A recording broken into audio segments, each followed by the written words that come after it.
Hi, ladies and gentlemen, Eddie Marcus here. You know, this morning I kind of feel a little strange. I really feel a little strange.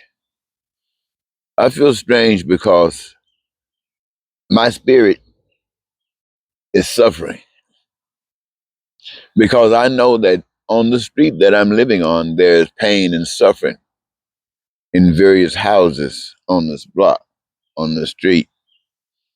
And that's just the street. And when my mind reflects back over, sometimes I see the drones flying over a community that's been destroyed by a tornado or a flood. I think about all that pain. I think about all that suffering. And it's nothing appealing to me. It's nothing that I like to even envision.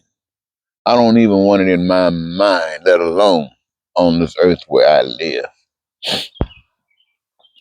Be that as it may, it exists. I was listening to a video where the president was talking about this young man that they've sent to a prison.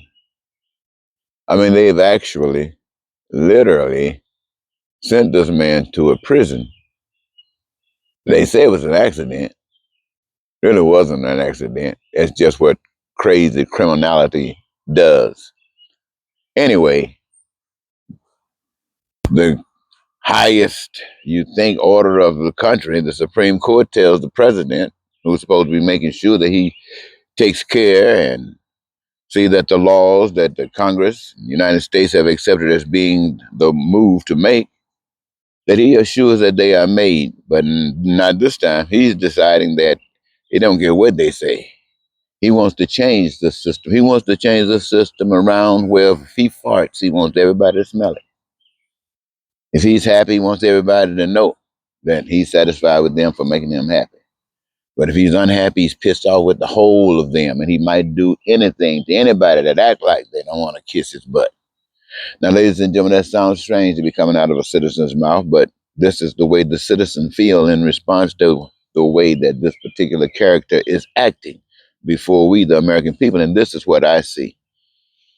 I think about the guys that's pulling the triggers behind these missiles, behind these bombs, who's killing all these Ukrainian people, these babies, these old folks, these men, these women, these children. Just don't care. Just pull the trigger. They die. And Putin feels empowered. I guess he really feels like he's up sitting up there next to God. Why? Because he can do all this killing and nobody can stop him. 8 billion people on earth cannot stop him. There's not enough God anywhere that can empower these 8 billion people, enough of these 8 billion people on this earth to stop him. And this is the power, the same kind of power that Donald Trump wants. The same kind of power that he can do anything he wants and nobody can stop him. Why? Because he got enough agents that will go around and kill people, harass people, and kill them if need be for evil. Now that's just the way it is, ladies and gentlemen. Now evil will do the extremes. And what is the extreme? First of all, denying God. And second is to take another's life. How more extreme can you get than that? But if they are willing to do that for evil, what extremes are those of you who represent righteousness? What extremes are you willing to go to? Well, we know one thing. We see evil over there killing people in Ukraine. We see that. We see all of that jive time tucker stuff that's happening here in America. We see that. We see that. That's happening. Why? Because of evil. We see it. We know evil is alive and well. But where's righteousness? Where's righteousness? Is righteousness somewhere hiding behind a tree, talking about you're waiting for some invisible power to materialize and flop out of the clouds and come down here and look after us? Look after us? Do you think we deserve looking after? Those people that's being killed by those bombs, those babies, do you think they deserve looking after. They thought they did. They thought they were human beings. They thought they deserved being looked after. But what did we tell them? We said, to hell with you. Every human being on the face of the earth, looking at what's happening with Putin, looking at what's happening with Israel and what they're doing to those other guys. Every human being on the face of the earth is sitting there either pulling the trigger or sitting back saying, well, ain't nothing I can do about it. You ought to be ashamed of yourself. You ought to be ashamed. Sometimes I look at Donald Trump and I think about the lies that he can tell the people, and then he'll walk out in front, wringing his hand like he got something going on. He ought to have a bag over his head. Don't let anybody see his face. And that's the same way I feel about the people of the world. We should be ashamed of ourselves. We talk about a God. We talk about a God of love. We talk about a power invisible that took care, made this world, made all of us, made it possible for us to have the resources that we could live in peace and be prosperous and free and joyous and happy and live our dreams. Made sure that we can have our needs, our wants, and our desires met. We have to never suffer for anything that's made by the hands of man. And God made sure that anything that man might want, the imagination might come forth and the resources are there and the man can put their hands to it and it can become a part of existence.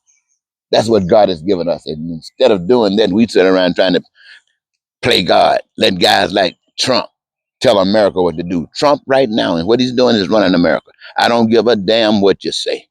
You can be sitting back talking about what you're going to do, talking about your scheme, but right now, this very day, Trump is running America. That one lying, no goods, whatever you want to call him, is running America. The Republicans can't stop him, the Democrats can't stop him, the Supreme Court can't stop him. And if you can, where's your evidence? Where is your evidence? But the evidence that Trump is stamping on you is right there in your face, and the world sees it. And what is it telling the world? It's telling the world, just stand up to people. Because the people and their God won't do a thing. They'll let anything happen. All you got to do is do it. And you got what you want. Threaten them. Take advantage of them. Kill them. Now the Ukrainian people are standing up and they're dying. And the rest, while they're dying, the rest of the people of the world say, I ain't putting my hand in that. And so when they wipe these people out and come for you, what do you think they're going to say when you're looking for somebody to help you? They're going to say, I ain't putting my hand in that. So what you see, ladies and gentlemen, is this, is that Judgment Day is experienced every day. Today, what's going on in the world is judgment. It's not just judgment on some people, it's judgment on everyone. It doesn't matter if you're the richest man on earth, judgment today is being done to you. And it doesn't matter if you're the poorest man on earth, judgment today is being done on you. And all in between is experiencing judgment. Judgment. And for many of you, you might think it's good, but I guarantee you, you better take advantage of this moment and fix it because the next moment just might be yours. Wow. How come I couldn't get up this morning thinking about how wonderful it is? People doing what they love doing and everybody smiling and talk to you later.